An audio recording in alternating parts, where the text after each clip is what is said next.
নমস্কার, বাংলা স্ফিয়ারে রাত্রি 9টায় আপনাদের স্বাগত জানাচ্ছি। আজ সুপ্রিম কোর্টের যে ব্যাপারটা এসআইআর নিয়ে ব্যাপারটা যে দাঁড়ালো তার সার কথা একটাই। যদি দেখা যায় যে অ্যাপেলের ট্রাইব্যুনাল আগামী 7-8 দিন বা 10 দিনে বেশ কিছু মানুষের রিজেকশনটাকে আবার ইনক্লুশনে পরিণত করে দিয়েছেন, তাহলে তাদের কথা আবার নতুন করে ভোটার লিস্টে তোলার জন্য সুপ্রিম কোর্ট বিবেচনা করবে। আজকে চিফ জাস্টিস এবং জয়মাল্য বাগচি দুজনেই এই মর্মে ইঙ্গিত দিয়েছেন। এদিকে অ্যাপেলের ট্রাইব্যুনাল 19টি গঠিত হয়েছে। তারা আজ থেকেই জোকার একটি কেন্দ্রীয় সরকারি সংস্থার অফিসে কাজ শুরু করেছে। যদিও প্রথম দিনে সেই কাজের ফলাফলটা কী তা এখনও পর্যন্ত আমরা জানতে পারিনি, জানার কথাও নয়। সে যাই হোক, তার মানে একটা ক্ষীণ আশা কোথাও ঝুলে আছে। যদিও এত সংখ্যক মানুষ অ্যাপিল করে বসে আছেন যে তাদের মধ্যে কিভাবে অগ্রাধিকার দেবে অ্যাপেলের ট্রাইব্যুনাল সেটা তারাই ঠিক করবেন। আর সুপ্রিম কোর্ট আজকে বলে দিয়েছে যে এ ব্যাপারে তারা কোনো মতামতই দেবেন না, যা ঠিক করবে অ্যাপেলের ট্রাইব্যুনাল ঠিক করবে। অর্থাৎ অ্যাপেলের ট্রাইব্যুনাল যদি কাউকে ডিসকার্ড করে দেয় তাহলে তার খেলা শেষ, আর কাউকে যদি ইনক্লুড করে তাহলে সে সুপ্রিম কোর্টের আদেশ মতো ভোটার লিস্টে তার নাম উঠে যেতে পারে। পুরোটাই কিন্তু ইফস অ্যান্ড বাটসের উপর দাঁড়িয়ে। তবু যেটা আগের দিন বলেছিলাম যে এসআইআরের গল্পটা সুপ্রিম কোর্টে রবীন্দ্রনাথের সংজ্ঞায়িত ছোট গল্পের মতো হয়ে দাঁড়িয়েছে, যে শেষ হইয়াও হইল না শেষ, সেটা আজকে পর্যন্ত সেই সংজ্ঞা বহাল রইল। অতএব এসআইআর মামলা শেষ হয়নি। এই মামলার শুনানি আবার আরেকবার হতে পারে, এবং এই যে সিদ্ধান্তটা সুপ্রিম কোর্ট নিল সেটা সিনিয়র অ্যাডভোকেট শ্যাম দিওয়ানের আবেদনের পরিপ্রেক্ষিতে।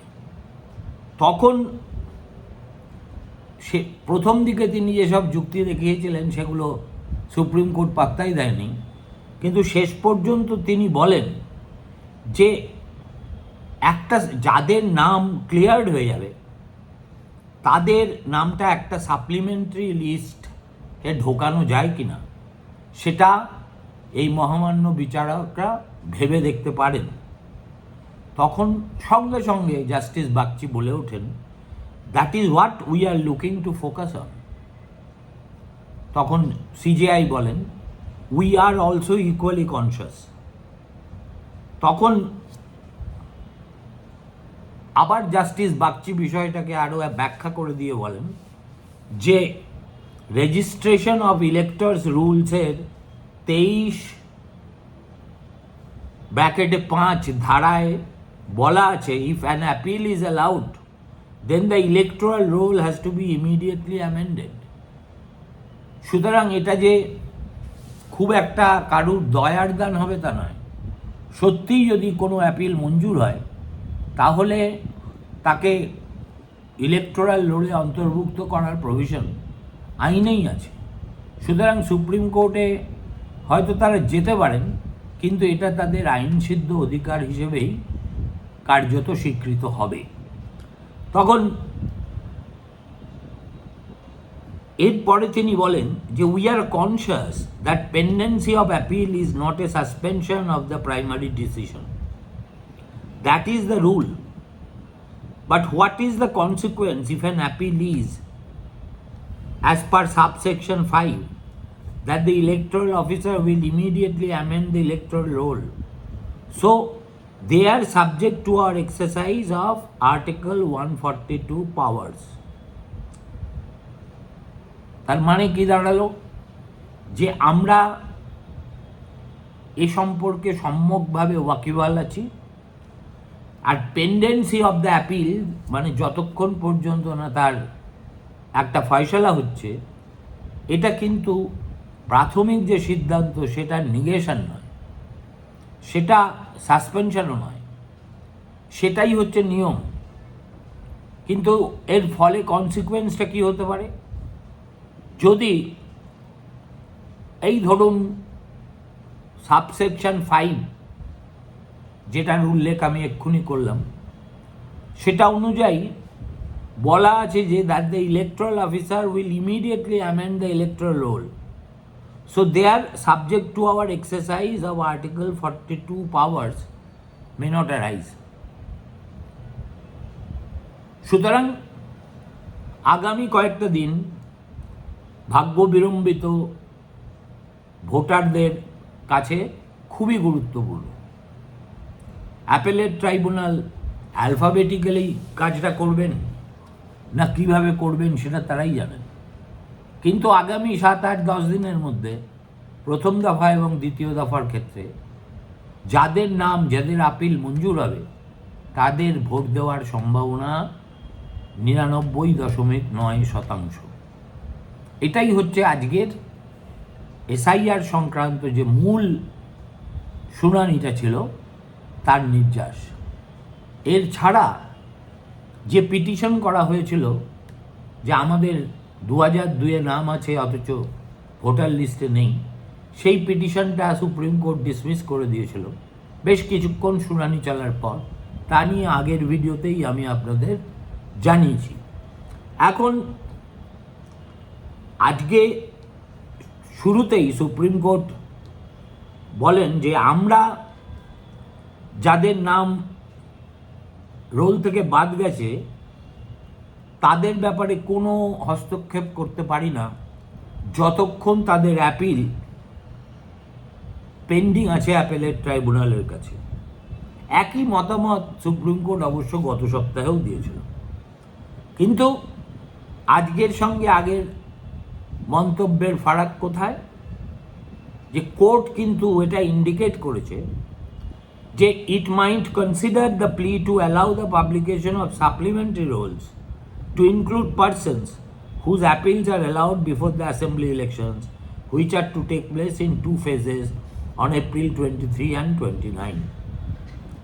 আজকে দেখলাম শাম দেওয়ান ছাড়া সাধারণত যারা এই কেসে রাজ্য সরকার, মমতা বন্দ্যোপাধ্যায়, ডেরেক ওব্রায়ান, দোলা সেন ইত্যাদিদের হয়ে শুনানি করেন, তারা মোটামুটি গড়হাজির ছিলেন। আর এই সুযোগটা পেয়ে গিয়েছিলেন কল্যাণ বন্দ্যোপাধ্যায়।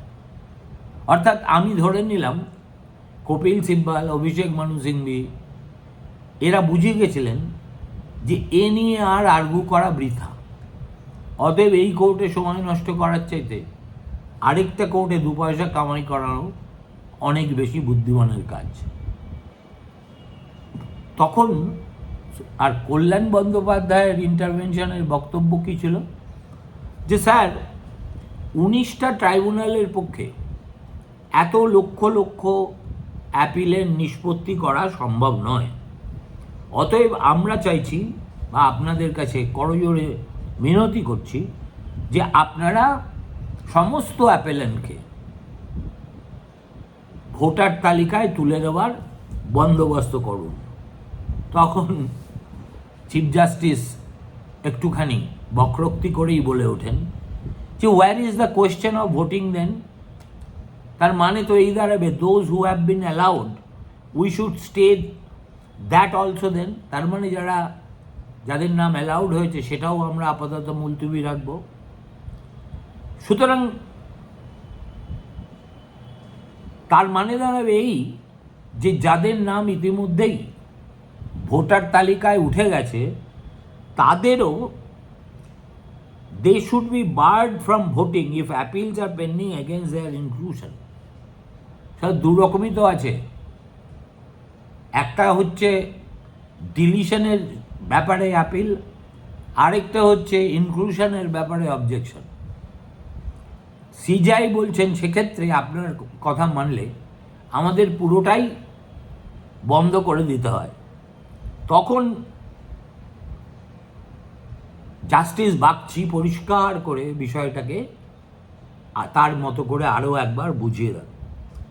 তিনি বললেন যে এপ্রিলের 9 তারিখ পর্যন্ত, অর্থাৎ দ্বিতীয় দফার ভোটের শেষ দিন, যাদের নাম তালিকায় উঠে গেছে এবং ফ্রোজেন হয়ে গেছে তারা প্রত্যেকে এপ্রিল 23 and 29 ভোট দিতে পারবে। If the judicial officers had completed their adjudication in the first instance in respect of any assembly constituency by 9th of April, even if they had exceeded 1 or 2 days, we have given the answer. সুতরাং অ্যাডজুডিকেটিং অথরিটিরা যদি সময় মতো যাদের নাম clear করে দিয়েছে তারা যে ভোটার তালিকায় থাকবে সেটা আমরা আগেই স্পষ্ট করে দিয়েছি। এখন কোনো কোনো ক্ষেত্রে হয়তো একটু স্পিল ওভার হয়েছে, 2-1 দিন বাড়ানো হয়েছে, সেটাও আমরা মঞ্জুর করেছি। সুতরাং 23শে এপ্রিলের ইলেকশনের ভোটার তালিকা নিয়ে খুব বেশি নাড়াচাড়া করার অবকাশ এখন আর নেই। যাদের নাম আছে তারাই একমাত্র ভোট দিতে পারবে। তখন কল্যাণ বলেন যে স্যার, ট্রাইব্যুনালগুলো তো সবে কাজ করা শুরু করেছে। তখন আবার তাকে থামিয়ে দিয়ে জাস্টিস বাগচি বলেন যে সেটা কোর্ট কনসিডার করবে, what is to be done. আমরা চেষ্টা করব একটা ভায়া মিডিয়া ব্যবস্থা করতে, যেটা will be as much as responsive to the twin requirements of first layer adjudication on one hand and your aspirational rights.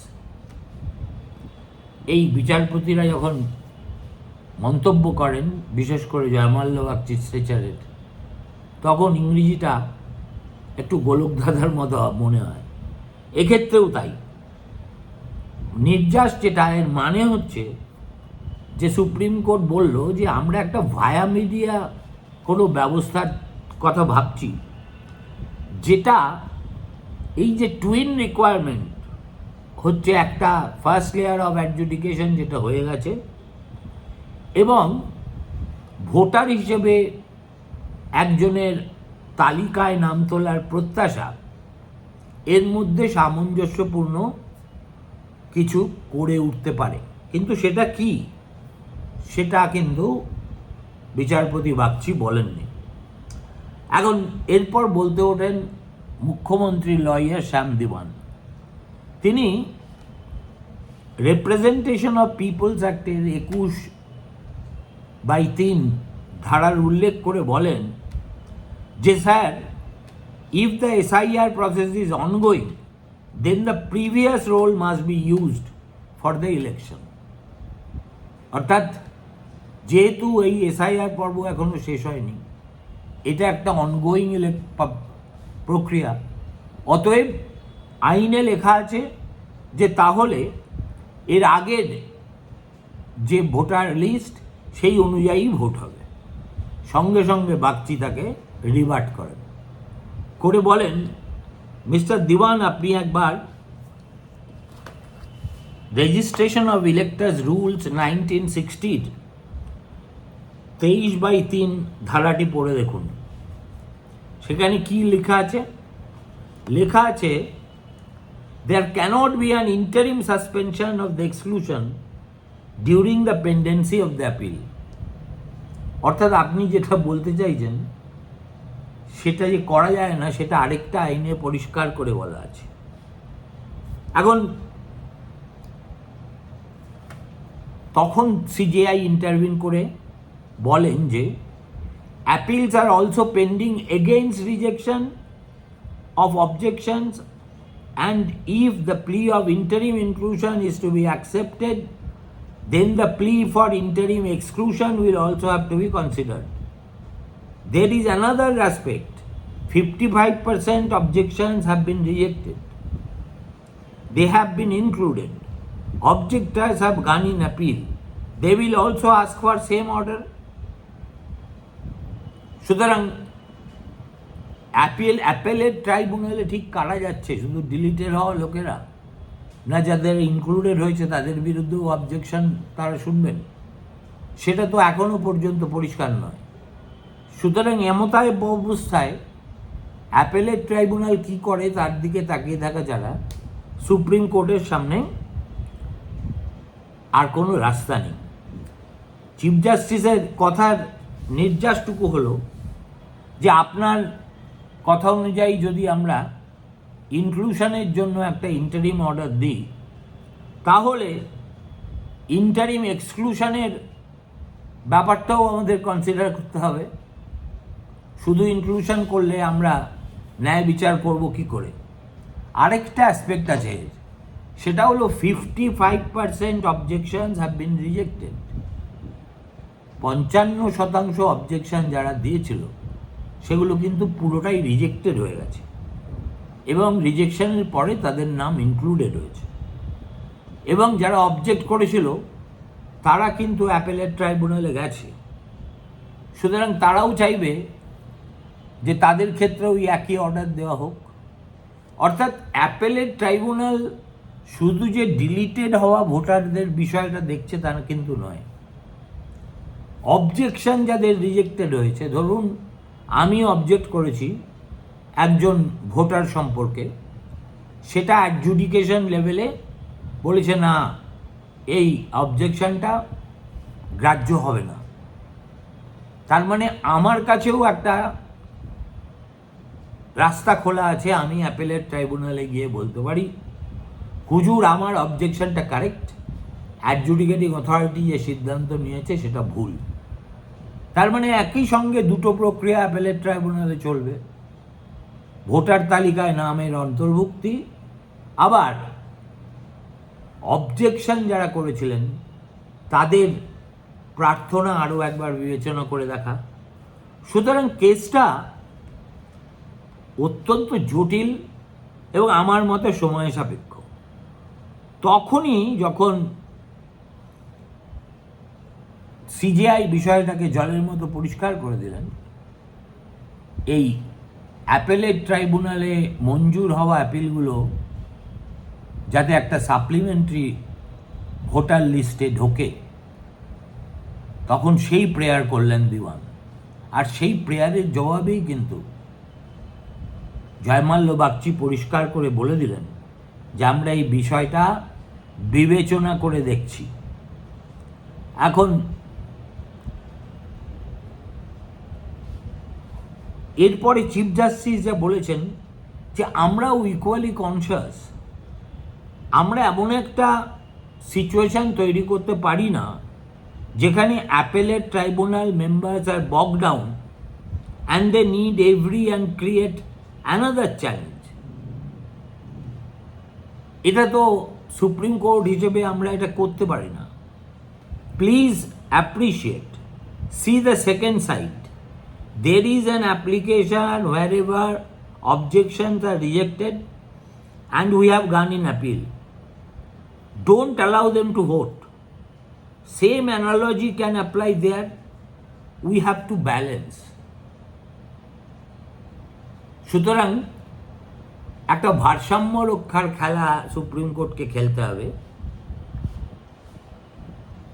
তখন একটু রাজনৈতিক ভাষ্যের মতো করে কল্যাণ বলার চেষ্টা করেন যে পশ্চিমবঙ্গের মানুষ সুপ্রিম কোর্টের দিকে তাকিয়ে আছে ন্যায় বিচার পাওয়ার জন্য। কেন? deprivations are so much, 34 lakh appellants, they are all genuine voters. তখন অশ্বিনী উপাধ্যায়, যিনি একটা অ্যাপ্লিকেশন ফাইল করেছিলেন যার বিষয় ছিল এই ইন্টারিম এক্সক্লুশনটার বজায় রেখেই ভোট হোক, অর্থাৎ যাদের নাম বাদ গেছে তাদের অন্তর্বর্তীকালীন আদেশ দিয়ে তাদের সেখানেই রেখে দেওয়া হোক, স্ট্যাটাস কো। তখন তিনি বলেন এটার সমর্থনে যে আমরা জানি স্যার যে demography of Bengal was change. মানে ওই আর কি বিজেপির লাইন, একজন তৃণমূলের লাইনে আর্গু করার চেষ্টা করলেন, আরেকজন বিজেপির লাইনে। তখন রেগে গিয়ে কল্যাণ বললেন, don't say about Bengal, Bengal knows how to fight. তখন শেষ পর্যন্ত আবার শ্যাম দেওয়ান বললেন যে আমরা চাই এই মামলাটা আগামী শুক্রবার অথবা আগামী সোমবার লিস্টেড হোক। তখন সিজেআই বলেন যে নিশ্চয়ই আমরা এটা কনসিডার করব এবং আমাদের অর্ডারে এই ব্যাপারে যা বলার তা বলব। আমার পক্ষে এখনও সুপ্রিম কোর্টের অর্ডার যেটা আপলোডেড হয়েছে কিনা তাও জানি না, এখনও পর্যন্ত আমি পড়ে উঠতে পারিনি। ফলে পরের দিন কোনটা ধার্য হয়েছে এই মুহূর্তে আপনাদের সেটা আমি বলতে পারছি না, তার জন্য আমি দুঃখিত। নমস্কার, ভালো থাকবেন।